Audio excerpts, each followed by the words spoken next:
بسم اللہ الرحمن الرحیم۔ ابن اساکر نے حضرت ابن عباس رضی اللہ تعالی عنہ سے روایت کیا ہے کہ جب حضرت عبدالمطلب اپنے نور نظر حضرت عبداللہ رضی اللہ تعالی عنہ کو نکاح کے لیے لے کر نکلے تو ایک کاہنہ کے پاس سے گزرے جس کا نام فاطمہ تھا۔ اس نے کتب پڑھ رکھی تھیں۔ اس نے حضرت عبداللہ کے چہرے پر نور نبوت دیکھ لیا تھا۔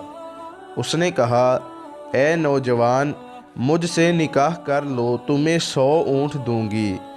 حضرت عبداللہ چلے گئے اور حضرت آمنہ سے نکاح کر لیا۔ کچھ دنوں بعد آپ وہاں سے گزرے اور اس عورت سے کہا، کیا مجھ سے نکاح کرے گی؟ اس نے کہا، میں نے تمہاری پیشانی میں نور دیکھا تھا، اب وہ نظر نہیں آ رہا۔ حضرت عبداللہ نے اسے بتایا کہ میں نے نکاح کر لیا ہے۔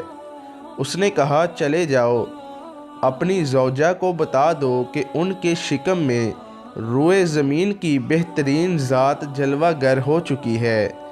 بخدا تمہارے پاس جو امانت تھی وہ حضرت آمنہ رضی اللہ تعالی عنہا نے لے لی ہے اور تمہیں علم تک نہیں۔ وآخر دعوانا ان الحمد للہ رب العالمین۔